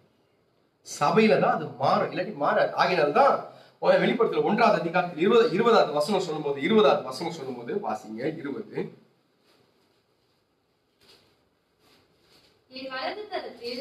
என் வலது கரத்தில் நீ கண்ட 7 நட்சத்திரங்களில் 7 பொன் குத்து விளக்குகளையும். அங்க என்ன விஷயம்னா, 7 பொன் குத்து, 7 சபைக்கு சொல்லப்படுகிற வார்த்தை, 7 சபைக்கு சொல்லப்படுகிற 7 எல்லாம் மங்குது. ஒன்னு இருக்குது, ஒண்ணு இல்ல, ஒன்னு பிளஸ், ஒன்னு மைனஸ். ஆண்டவர் சொல்றாரு, சில சபையை பார்த்து நான் வாந்தியா பண்ணி போடுவேன்டா. எப்பா உன்னை பாக்குறதுக்கே எனக்கு பாந்தி வருது. சில பேர் பாக்குறதுக்கே பாந்தி வருது. சில விசுவாசியை பாக்குறதுக்கே அப்படிதான் இருக்கும். சில விசுவாசியுடைய குணமும் நல்லா இருக்காது, குணாசியம் நல்லா இருக்காது. ஏன் தான் சபைக்கு வருதுன்னு தெரியாது, எதுக்குதான் அது விசுவாசியா இருக்குன்னு தெரியாது. விசுவாசியாவ இருக்கும், ஆனா அதை பண்ற ட்ரெஸ் எல்லாம் பார்க்கும் போது அது வேற மாதிரியும் இருக்கும். விசுவாசியமா இருக்கும், அது வேலை வரும்போது வேற மாதிரியும் இருக்காது. அது அது அது ஒரு பவர். ஏன் வேசின்னு சொல்றேன் நான் தப்பா, நான் பெரிய என்ன சூடா பண்ண போறேன், பண்ண முடிஞ்சா பண்ணு. விசுவாசியா இருக்கும், வேசியாவும் இருக்கும். விசுவாசி போலவும் இருக்கும், அதே நேரத்துல அது பண்ற சுருள் மயிரும், அப்படி கண்ணுக்கு தீட்டுற காரியங்களும், அது அறக்கூடிய ஆடையும், அது டைட்டான காரியம், இதெல்லாம் சபைக்கு போட்டு வரும். நீ தான் வருவ, அதுதான் வரும். நான் 2வது சொல்ல போறீங்களே, அது அந்த பேருக்குள்ள தான் உள்ள வரும். சபைக்கு வரும்போது ஒழுக்கம் வரணும். ஒரு ஒழுங்கோடு சபைக்கு வா, இல்லாட்டி வராது. ஆண்டவர் உன்னை சுரங்காக்கிடுவார். மூஞ்செல்லாம் சுரங்கா திரிவ, சொறி பிடிச்சுன்னு திரிவ. ஆமா, தலையெல்லாம் மயிரெல்லாம், தலையில இருக்கிற மயிரெல்லாம் கொட்டும். ஜாக்கிரதை. சபைக்கு வரும்போது ஒழுங்கா போத்திக்கின்னு அடக்கொடுக்கமா சபைக்கு வருதுன்னா வா, இல்லாத வராத, வெளியே போ.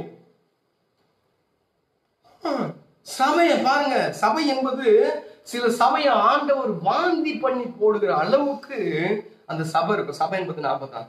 நாம ஆண்டவர் வாந்தி பண்ணி போடக்கூடாது. அவர் என்னுடைய கையில அவர் ராஜ முடியா இருக்குன்னு சொல்லி நினைக்கிறார். குத்து விளக்கா அவருடைய சபையில அவருடைய கருத்துக்குள்ளாக நம்ம மூடி மறைக்கணும்னு சொல்லி நினைக்கிறார். அலங்காரமான கிரீடமா இருக்குன்னு சொல்லி நினைக்கிறாங்க. சபைதான் உனக்கு வெளிச்சத்தை உண்டாக்கும். நான் முன்னாடி சொன்னேன், நீதிமானாய் நீ இருந்தா, செம்மையான இருதயத்தோடு நீ இருந்தினா உனக்குள்ளாக அந்த வெளிச்சம் உண்டாகும்.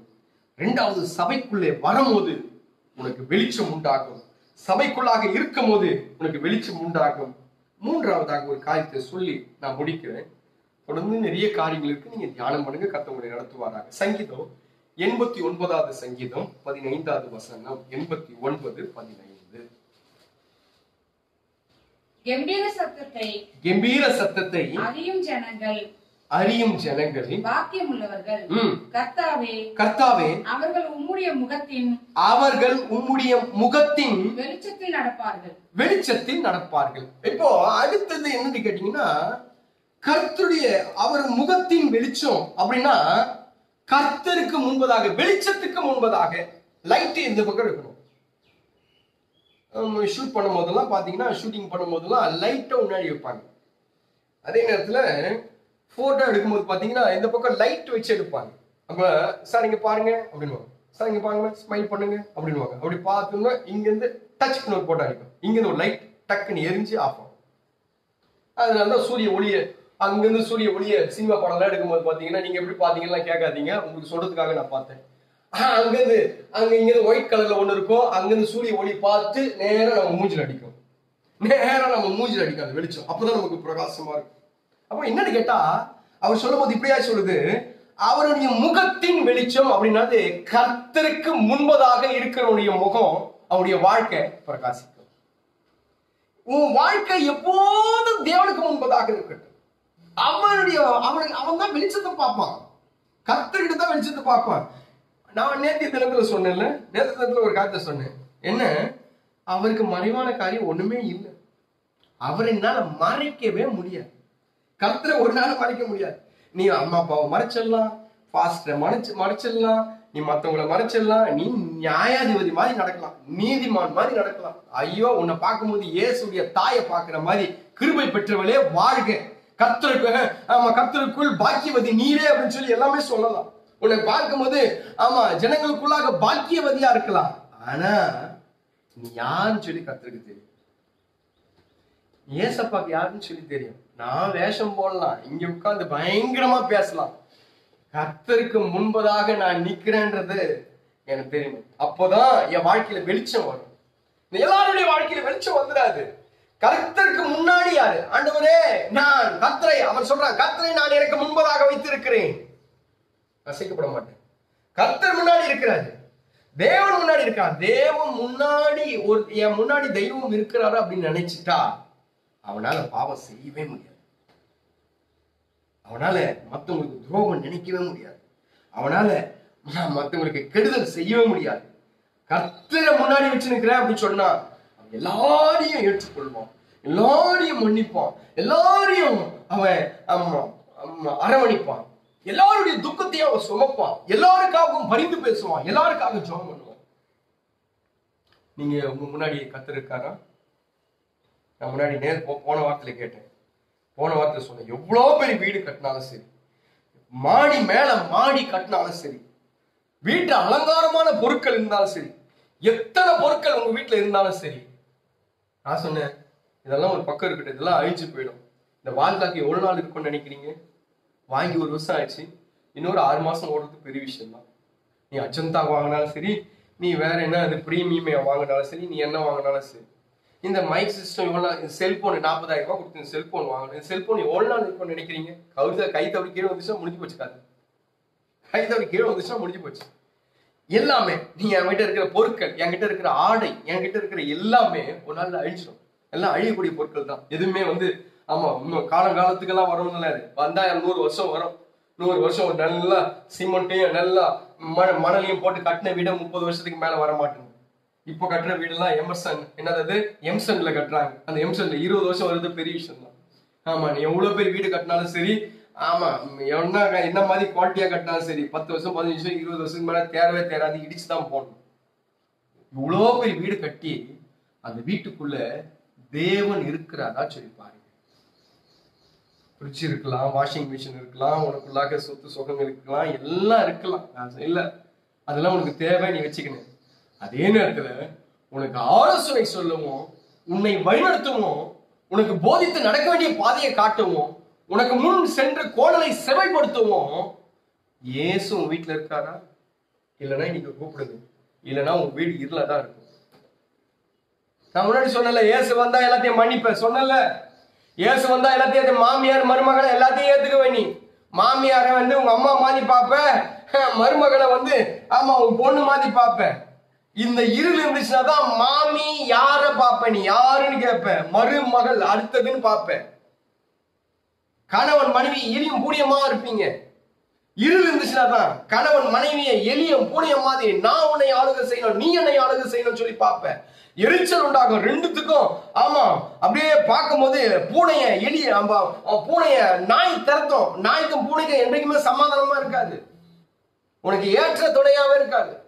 நேற்று ஒரு தம்பி கிட்ட சொன்ன, துணைவியாருக்கும் மனைவியாருக்கும் நிறைய வித்தியாசம் உண்டு.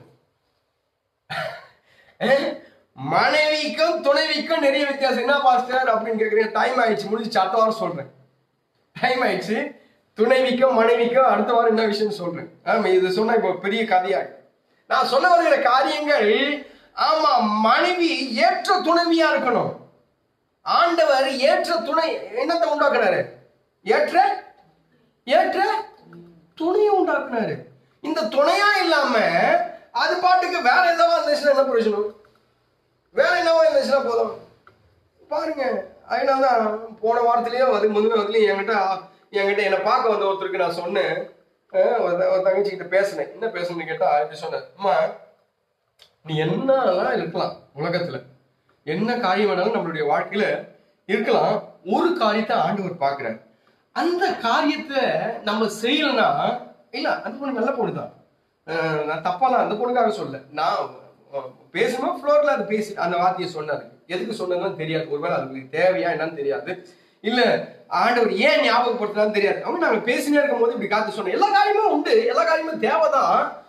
நீ முழங்கால் படியலாம், முழங்கால் உனக்கு காப்பு காய்க்கலாம், உனக்கு ஆமா நீ பாஸ்டிங் இருந்து உனக்கு வயிற்றுல புண்ணு வரலாம், ஆமா நீ விழித்திருந்து ஜெபம் பண்ணி கண்ணு உள்ள போகலாம், கண்ணு சிவந்து போகலாம், கண் தெரியாமல் போகலாம், நீ உன்னை எடுக்கலாம், வசனத்தை டக்குன்னு எடுக்கலாம், ஆமா பாட்டு பாடலாம், வொர்ஷிப் பண்ணலாம், எல்லாம் செய்யலாம்.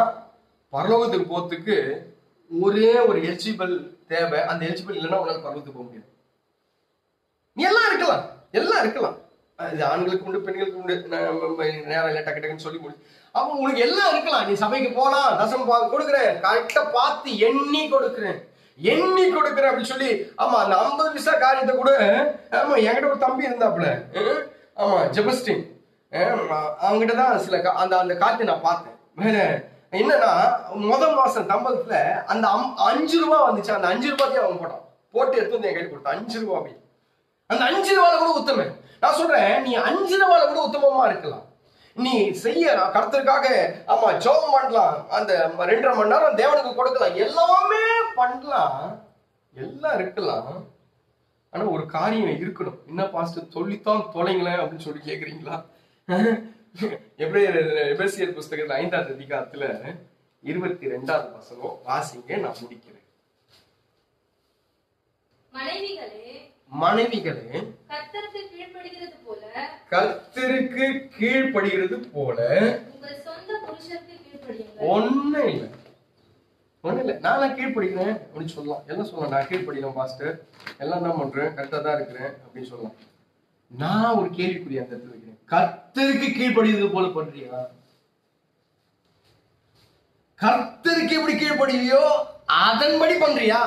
கீழ்ப்படிலாம், உங்க வீட்டுக்காருக்கு வேலைக்கு சோறு கொடுக்கலாம், சாப்பிட்டியான்னு விசாரிக்கலாம், எல்லாம் பண்ணலாம், எல்லாம் பண்றான். இன்னைக்கு இருக்கிற மனைவி ஒரு நாளைக்கு 10 போன் ஏன் பண்றாங்கன்னு எனக்கு தான் தெரியும். ஏன்னு கேட்டேன், என் மனைவி அப்படி இல்லை.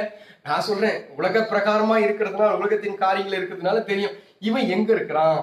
எங்க இருக்கிறீங்க அப்படின்னு கேட்பாங்க, தெரியாத மாதிரியே கேட்பாங்க, எங்க இருக்கிறீங்க, இவன் எவன் கூட பேசினுக்கிறானா, இவன் எங்கேயாவது போய் எங்கேயாவது போனா சினிமா தேட்டர்ல இருக்கிறான். அப்போ கேட்கும் போதே அவன் அப்படியே ரிசன் பண்ணிக்குவான். என்னன்னா இவன் எங்க இருக்கிறான், சுத்தி யாரு இருக்காங்க, என்னென்ன குரல் கேட்குது, எது ஆண் குரல், எது பெண் குரல், எதெல்லாம் இருக்குது, வண்டி சத்தம் கேட்குதா, வெளியே இருக்கிறானா உள்ள இருக்கானா, இவன் அப்படியே உள்ள மனசுல ஓடும். இதெல்லாம் எனக்கு தெரியும். எங்க வீட்டுல அப்படி இல்லை. நான் சொல்ல வருகிற காரியங்கள் என்னன்னு கேட்டீங்கன்னா, நீ விசாரிக்கலாம், நீ செய்யலாம், நீ கொடுக்கலாம், நீ மதிக்கலாம், நீ கீழ்ப்படியலாம், எல்லாம் செய்யலாம். கர்த்தருக்கு கீழ்ப்படிவது போல இருக்கா? இல்லைன்னா நீ நாட் எலிஜிபிள். இருந்தா எலிஜிபிள். கர்த்தருக்கு கீழ்ப்படி. இயேசு இதை சொன்னாரு, நீ செய்யாம இருக்க மாட்டேன். இயேசு இது சொன்னாரு, உடனே கீழ்ப்படிவேன். இயேசு நின்று உங்க வீட்டுல உட்கார்ந்து கால் மேல காலை போட்டுன்னு, இயேசு உனக்கு ஆமா இதை செய்யுமா, அது செய்யுமா, அது பண்ணுமா, அது பண்ணுமா, இது பண்ணாத, இது பண்ணாத, இதை செய்யாத, அதை செய்யாத, இங்க போ அங்க போ, கரெக்டா சொல்ல சொல்ல சொல்ல சொல்ல சொல்ல இயேசுவுக்கு நீ எப்படி கீழ்ப்படிவியோ? இயேசு திட்டியா, இயேசு சும்மா உனக்கு வேற வேலை இல்லை, சும்மா இயேசு அப்படின்னு சொல்லுவியா? கேட்டீங்களா? இயேசு செத்துரு அப்படின்னாலும் செத்துரு. எப்பா இன்னைக்கே செத்தா பரலோகம்னு சொல்லி செத்துருவேன்.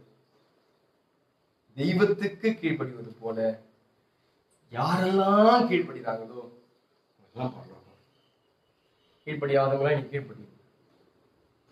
ஆண்டவருக்கு எப்படி, அவருக்கு முன்பதாக நீ எப்படி நிக்கிறியோ, ஆண்டவர் சொன்னா என்னெல்லாம் ஆண்டவருக்கு எப்படிலாம் பணிவிடை செய்வியோ, தலை மயிரில தலையை துவைச்சாலும் காலை துவைச்சாலாம், எவ்வளவு எப்படிப்பட்டவளா இருப்பான் பாருங்க. தலை மயிரில காலை துவைச்சாலும் அப்படின்னா நான் அர்ப்பணம் பண்றேன், என்னை அப்படியே தாழ்த்துற, ஒப்பு கொடுக்கு. கர்த்தர் முன்னாடி நின்று நீ, அதுதான் ஆண்களுக்கும் சரி பெண்களுக்கும் சரி. பின்னாடி ஆண்களுக்கு சொல்றது, புருஷர்களே உங்கள் மனைவியிடத்தில் அன்பு கூறுங்கள். அன்பு அப்படின்னும் போது நமக்கு அவங்களுக்கு வந்தாதான் தெரியும். அன்பு அப்படின்னும் போது ஃபுல் அன்பு. எப்படின்னு கேட்டா, எனக்கு நான் என்ன பண்ணிக்கணும், எனக்கு பசி எடுத்தா, எனக்கு ஆகாரம் இல்லைனா, எனக்கு துணிமணி இல்லைனா, எனக்கு வலி வந்தா, எனக்கு இருந்தா எப்படி அதனாலதான் நடந்துச்சு.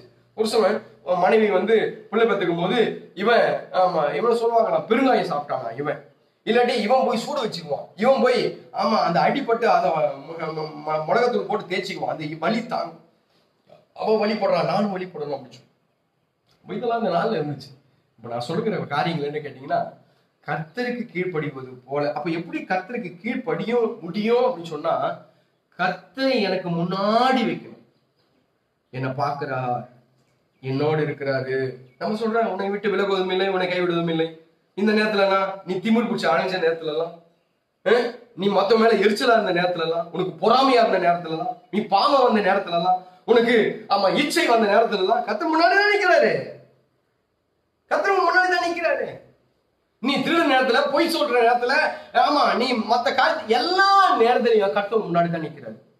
அப்படி இல்லைன்னா நீ பயப்படாதே, நான் உன்னுடனே இருக்கிறேன் என்ற வசனம் பொய்யே. நான் உன்னை விட்டு விலகுவதும் இல்லை, கைவிடுவதும் இல்லை என்று சொன்ன வார்த்தை பொய்யே. நான் உன்னை உள்ள கையில வந்திருக்கிறேன்ற வார்த்தை பொய்யே. கர்த்தரை முன்னாடி வாழ்க்கை வெளிச்சமா 3 காரியத்தை தான் சொல்றேன். பெரிய காரியங்களை கொண்டு வந்து தாவீது ராஜா, ஆண்டவரே வெளிச்சத்தை அனுப்போம் சொல்லி கேட்கிறாரு. வெளிச்சத்தை அனுப்போம் ஆண்டவரே, தேவ தூதரகளை அல்ல, எனக்கு ஒத்தாசையா இல்ல, எனக்கு பணக்காசை அல்ல, எனக்கு ஒரு பெரிய படையை எனக்கு எதையும் அனுப்பாதீங்க, வெளிச்சத்தை அனுப்புங்க அப்படின்னு சொல்லி கேட்கிறாரு. நமக்கு வெளிச்சம் தேவை, நீதிமானுக்கு வெளிச்சம் வரும். அதே நேரத்துல தேவனுடைய சபையில வெளிச்சம் கிடைக்கும். அதே நேரத்துல கர்த்தரை யாரெல்லாம் முன்பதாக வச்சிருக்கிறாங்களோ அவங்களுடைய வாழ்க்கையில எல்லாம் வெளிச்சம் கிடைக்கும் என்பதுல சந்தேகம் இல்லை. அருமையான தேவனுடைய பிள்ளைகளை, இன்றைக்கு தேவனுக்கு முன்பதாக நில்லுங்க, உங்க வாழ்க்கை வெளிச்சமா இருக்கும் என்பதுல சந்தேகம் இல்லை. நம்ம எல்லாரும் கொஞ்ச நேரம் முழங்கால் படிட்டு தேவனை நோக்கி பார்க்க போகிறோம். ஆண்டவரே, எங்க வாழ்க்கையை வெளிச்சமாக்கும், எங்களுடைய கர்த்தாவே சூழ்நிலை எல்லாம் வெளிச்சமாக்கும், எங்களுக்கு உண்டான காரியத்தில் எல்லாம் வெளிச்சத்தை உண்டாக்கும். ஆண்டவரே அப்பா, இன்றைக்கு தாவீது கேட்டது போல நாங்க கேட்கிறோம், எங்களுக்கு வெளிச்சம் உண்டாகட்டும் ஆண்டவரே. அநேக நேரங்களில் அந்த காலத்தின் லோகாதிபதி, அந்த அசுத்த ஆவியின் கிரியைகள் கர்த்தாவே எங்களுக்குள்ளாக வந்து என்னுடைய மன கண்களை எல்லாம், என்னுடைய வாழ்க்கையை எல்லாம் கூடாக்கி இன்றைக்கு மாத்தி வச்சுட்டான் ஆண்டவரே. இன்றைக்கு எங்களை வெளிச்சமாக்கும் ஆண்டவரே, எங்களை தெளிவுபடுத்தும் ஆண்டவரே. இன்றைக்கு கர்த்தருடைய கரம் கர்த்தாவே எங்களை ஆளுகை செய்யட்டும் ஆண்டவரே. கர்த்தருடைய கரம் கர்த்தாவே எங்களை நடத்தட்டும் ஆண்டவரே. வெளிச்சமான பாதையை நடத்தும் அப்பா. இருளோடு நாங்க வாழ்ந்து கொண்டிருக்கிறோம், இருளின் பிள்ளைகளாய் நாங்கள் இருக்கிறோம். எங்களுக்கு கர்த்தாவே எது வழி என்று சொல்லி தெரியல, எது அப்பா பரலோகத்தின் பாதை என்று சொல்லி எங்களுக்கு தெரியல. இன்றைக்கு என் தேவனாகிய கர்த்தர் எங்களுக்கு வெளிச்சத்தை உண்டாக்குங்க. எங்க வாழ்க்கை வெளிச்சத்துக்குள்ளாக கர்த்தாவே கடந்து செல்லட்டும் ஆண்டவரே. வெளிச்சத்தின் வழியில கர்த்தாவே நாங்கள் கடந்து செல்லணும் அப்பா. வெளிச்சம் இல்லாததுனால்தான் தாவீதுடைய வாழ்க்கையில பெரிய போராட்டம் உண்டாயிற்று. வெளிச்சம் இல்லாததுனாலதான் தாவீது தாம் பிள்ளைய மரணத்துக்குள்ளாக ஒப்பு கொடுத்தான். வெளிச்சம் இல்லாததுனால்தான் சிம்சோனுடைய வாழ்க்கை இருளா போச்சு. வெளிச்சம் இல்லாததுனாலதான், தெளிவான பார்வை இல்லாததுனால்தான் யூதாஸ் அந்த காரியத்துக்குள்ளாக பிரவேசிக்க முடியல, பரலோகத்துக்குள்ளாக பிரவேசிக்க முடியல. வெளிச்சம் இல்லாததுனால்தான் கேஆர்சி குடும்பத்துக்கே, தாண்டிய கர்த்தாவே சந்ததிக்கே குஷ்டரோகத்தை உண்டாக்கினார். என் வாழ்க்கையில வெளிச்சத்தை உண்டாக்குங்க. கேட்கலாம், என் வாழ்க்கையில வெளிச்சத்தை உண்டாக்குங்க. நீதிமான் மேல வெளிச்சம் வரும். நீ நீதிமானாய் இருந்தால் அநேக ஜனங்களுக்கு நன்மை செய்கிறவனாக, பட்சபாதம் பார்க்காதவனாக, உனக்குள்ளாக செம்மையான இருதயம் உள்ளவனாய் நீ இருந்தால் உனக்குள்ளாக நீ வெளிச்சம் உண்டாய் வெளிச்சத்துல நடப்பாய் என்பதுல சந்தேகம் இல்லை. சபைதான் உனக்கு வெளிச்சம் கொடுக்கும். சபையில இருக்கும் போது தேவனுடைய வார்த்தைகள், தேவனுடைய வசனங்கள் உனக்கு வெளிச்சத்தை கொடுக்கும். சபையில எந்தெந்த பிள்ளைகளா சபைக்குள்ளாக பிரவேசிக்கிறார்களோ, தேவனுடைய ஆலயத்துக்குள்ளாக பிரவேசிக்கிறார்களோ, எந்த ஜனங்கள் எல்லாம் சபை மேல வாஞ்சையா இருக்கிறார்களோ, தேவனுடைய ஆலயத்தின் மேல, தேவன் வீட்டின் மேல வாஞ்சையா இருக்கிறார்களோ, அவங்களுடைய வாழ்க்கை எல்லாம் பிரகாசமா இருக்கும், அவங்களுடைய வாழ்க்கை எல்லாம் வெளிச்சமா இருக்கும் என்பதுல சந்தேகமே இல்லை. இன்றைக்கு கர்த்தரை யாரெல்லாம் தனக்கு முன்பதாக வச்சிருக்கிறாங்களோ அவங்க வாழ்க்கையெல்லாம் வெளிச்சமா இருக்கும், வாழ்க்கை பிரகாசிக்கும். அருமையான தேவனுடைய பிள்ளைகளை, நான் 3 காரியத்தை தான் சொன்னேன். 7 காரியத்தை கொண்டு வந்த 3 காரியத்தை தான் சொன்னேன். இந்த 3 காரியமும் இன்னைக்கு சொல்லுங்க, நான் கர்த்தாவே நாங்க உமக்கு முன்பதாக நிக்கிறோம் ஆண்டவரே, உமக்கு முன்பதாக நாங்க நிக்கிறோம் ஆண்டவரே. நீங்க ஏன் அப்பா தகப்பனே எனக்கு முன்னே நீங்க நில்லுங்க ஆண்டவரே. என் வாழ்க்கையில இருள் வராது. அந்த காலத்தின் லோகாதேவி நான் முன்னாடி சொன்னேன், பாவம் ஒரு இருள். உன் வாழ்க்கையில இயேசு முன்னாடி நின்றார்னா உனக்கு பாவம் வராது. இயேசு முன்னாடி நின்றார்னா உனக்கு வியாதி வராது. இயேசு முன்னாடி நின்றானா உனக்கு மரணம் வராது. இயேசு முன்னாடி நின்றானா உனக்கு விரோதங்கள் வராது, எரிச்சல்கள் வராது. தெய்வத்தை முன்னாடி வைங்க, கர்த்தரை முன்னாடி வைங்க. உன்னுடைய முதல் காரியம் கர்த்தருக்காக இருக்கட்டும். காலையில எழுந்த உடனே முதல்ல தேவனுக்கு, உன் சம்பாதியத்துல முதல்ல தெய்வத்துக்கு, உன்னுடைய நாட்கள்ல முதல்ல தெய்வத்துக்கு, உன் பிள்ளைங்களை முதல் பிள்ளை தெய்வத்துக்கு, முதல் கனி தெய்வத்துக்கு அர்ப்பணிங்க. அதெல்லாம் நல்லா இருக்கும். அதெல்லாம் ஆசீர்வாதமா தெய்வத்திடத்துல அண்டையில ஆசீர்வாதமா இருக்கும். கர்த்தர் அதை ஆசீர்வாதமாய் நடத்துவார் என்பதுல சந்தேகம் இல்லை. எல்லாரும் கொஞ்ச நேரம் தேங்க்யூ லார்ட், உமக்கு நன்றி. ஓ ரிகாரலபோ ஷிகரவா, உம்மை மகிமைப்படுத்துகிறோம் அப்பா தகப்பனே. விசுவாசிகள் வீடு எல்லாம் வெளிச்சமாய் மாறட்டும் ஆண்டவரே. அவருடைய வாழ்க்கை எல்லாம் வெளிச்சமாய் மாறட்டும் ஆண்டவரே. அவங்க பிள்ளைங்க மேல எல்லாம் வெளிச்சம் உண்டாகட்டும் ஆண்டவரே. இந்த செய்தியை கேட்டுக்கொண்டிருக்கிற பிள்ளைங்க மேல எல்லாம் வெளிச்சம் உண்டாகட்டும் ஆண்டவரே. யாரெல்லாம் கர்த்தாவே இதை பார்த்து கொண்டிருக்கிறாங்களோ, யாரெல்லாம் வாஞ்சிக்கிறார்களோ, அவங்க மேலெல்லாம் வெளிச்சம் உண்டாகட்டும் ஆண்டவரே. ஒரு வெளிச்சம், ஒரு பிரகாசம், ஒரு மகிமை கர்த்தாவே கடந்து வரட்டும் ஆண்டவரே. கர்த்தர் ஒரு நட்சத்திரத்தை இந்த வீட்டுக்குள்ளாக வைப்பீராக. வழிநடத்துகிற நட்சத்திரமாய் இந்த நட்சத்திரம் இருக்கட்டும். விடிவெளி நட்சத்திரமாய் இருக்கட்டும். சூரிய ஒளி கர்த்தாவே இந்த குடும்பத்தின் மேல படட்டும் ஆண்டவரே. இந்த பிள்ளைகளுடைய வாழ்க்கை எல்லாம் வெளிச்சமாய் மாறட்டும் ஐயா. இந்த பிள்ளைங்களுடைய தொழில் வெளிச்சமாய் மாறட்டும். குடும்பத்தின் சமாதானம் வெளிச்சமாய் மாறட்டும் ஆண்டவரே. வெளிச்சத்துக்குள்ளாக நடத்தும். உங்களுக்காக ஜெபம் பண்ண போகிறேன். பரிசுத்தமுள்ள நல்ல பிதாவே, ஆண்டவரே இயேசுவின் நாமத்தினாலே அருமையான கர்த்தாவே இந்த நல்ல நாளுக்காக நன்றி செலுத்துகிறேன் ஐயா. தாவீது ஆண்டவரே வெளிச்சத்தை அனுப்பும் என்று சொல்லி கேட்டது போல இன்றைக்கு நாங்க கேட்கிறோம், வெளிச்சத்தை அனுப்ப மாட்டேன். என் வீடு இருளா இருக்குதப்பா, என் வீடு இருளா இருக்கு, என் வாழ்க்கை இருளா இருக்கு, என் எதிர்காலம் விழலா இருக்கு, என் வாலிபம் இருளா இருக்கு. வெளிச்சத்தை அனுப்ப மாட்டேன். ஆவிக்குரிய ஜீவியம் இருளா இருக்கு. ஒரு நேரத்துல கனி கொடுத்தேன், ஒரு நேரத்துல பிரகாசித்த, ஒரு நேரத்துல ஜெபம் பண்ணேன். இன்னைக்கு இருளா இருக்கு. அனுப்ப மாட்டேன். வெளிச்சத்தை அனுப்பு. யாரெல்லாம் வாஞ்சிக்கிறாங்களோ அந்த குடும்பத்தின் எல்லாம் வெளிச்சம் உண்டாகட்டும் மாட்டேன். இந்த பிள்ளைகளுடைய கையின் பிரயாசங்கள் வெளிச்சமா இருக்கட்டும். குடும்ப வாழ்க்கை வெளிச்சமா இருக்கட்டும். பிள்ளைகளுடைய வாழ்க்கை வெளிச்சமா இருக்கட்டும். அறிவு ஞானம் வெளிச்சமா இருக்கட்டும். கர்த்தாவே ஆசீர்வாதம் வெளிச்சமா இருக்கட்டும். ஒவ்வொரு குடும்பத்தையும் வெளிச்சத்துல கர்த்தாவை நிரப்பி ஆசீர்வதித்து அனுப்பும். ஒவ்வொரு குடும்பத்தையும் ஆசீர்வதித்து பாதுகாத்துக்கொள்ளும். நல்ல சுகத்தோடு பலத்தோடு ஆரோக்கியத்தோடு பிள்ளைங்க கர்த்தாவே வைத்ததுக்காக ஸ்தோத்திரம். இந்த பிள்ளைங்களை நடக்கும் போது அந்த பாதையை நீங்க காட்டுங்க, கரம் பிடிச்சு நடத்துங்க, பிள்ளைகளை ஆசீர்வதிங்க.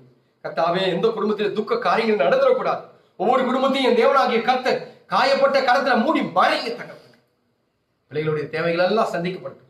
தொடர்ந்து நாளை தினத்திலிருந்து இந்த பிள்ளைங்க ஓடுகிறதான அந்த பாதையில நீங்க கூட போங்கப்பா, நீங்க நடத்துங்கப்பா, ஆலோசனை சொல்லுங்கப்பா. முன்பதாக கடந்து சென்று கோணலை செவிப்படுத்துங்க. கர்த்தாவே உம்முடைய வெளிச்சம் இந்த பிள்ளைங்க மேல படட்டுமாப்பா. தான் வேலையை சரியான விதத்துல செய்து முடிக்க இந்த பிள்ளைகளுக்கு ராணிகளை தாங்க தகப்பனே. இந்த திருக்கரத்துல ஒப்புக்கொடுக்கிறோம். சபை ஊழியங்களையும் மற்ற காரியங்கள் எல்லாம் பொறுப்படுத்தி நடத்துங்க. கர்த்தருடைய கரம் கர்த்தாவே எல்லாரும் மேலே இருக்கட்டும். எந்த தீங்கோ எந்த குடும்பத்தையும் அணுகாதபடிக்கு எல்லா வீட்டின் நிலக்கால்கள் மேல இயேசுவின் ரத்தத்தை பூசுகிறேன். ஆசீர்வதித்து காத்துக்கொள்ளும். விசேஷமா நாளைக்கு நடக்கிற கர்த்தாவே இந்த அமாவாசை கூட்டத்தை தேவனாகிய கர்த்தர் அங்கீகரியும். அதே நேரத்தில் ஞானஸ்தான கூட்டத்தை அங்கீகரியும். எல்லாம் டிஸ்டர்ப் பண்ற ஆவிகளை இயேசுவின் நாமத்தாலே கட்டி போடுகிறோம். கர்த்தருடைய கரம் எங்களோடு இருந்து எங்களை ஆளுகை செய்து திருக்கரத்தில் அர்ப்பணிக்கிறோம். தொடர்ந்து நீரே மகிமைப்படும் பெரிய காரியங்களை செய்யும். இயேசுவின் நாமத்தில் ஜெபிக்கிறோம் நல்ல பிதாவே. எல்லாம் சேர்ந்து சொல்வோம், ஆமென். என் ஆத்துமாவே என் முழு உலகமே பரிசுத்த நாமத்தை ஸ்தோத்திரி. என் ஆத்துமாவே கர்த்தரை ஸ்தோத்திரி. அவர் செய்த சகல உபகாரங்களை மறவாதே. ஆமென். கர்த்தராகிய இயேசு கிறிஸ்துவின் கிருபை, பிதாவாகிய தேவனுடைய அன்பு, பரிசுத்த ஆவியின் அந்யோன்ய ஐக்கியமும் ஆறுதலும் தேர்தலும் வேண்டுதலும் சமாதானமும் ஆசீர்வாதமும் இன்றைக்கும் என்றைக்கும் சதா காலங்களும் நம்மோடு கூட இருந்து நம்மை ஆளுகை செய்வாராக. ஆமென். அல்லேலூயா, அல்லேலூயா. கர்த்தர் இருப்பார், உங்களை ஆசீர்வதிப்பாராக. நாளைக்கு காலையில 10:30 மணிக்கு இந்த கூட்டங்கள் இருக்கிறது. அதை நீங்க ஃபாலோ பண்ணுங்க. தெரியாதவங்களுக்கு சொல்லுங்க. தொடர்ந்து என்னிடத்துல நீங்கள் பேச வேண்டும், ஆலோசனை கேட்க வேண்டும் என்று சொன்னால் என்னை கான்டாக்ட் பண்ணுங்க. கர்த்தர் உங்களையும் உங்கள் குடும்பங்களையும் ஆசீர்வதிப்பார். God bless you.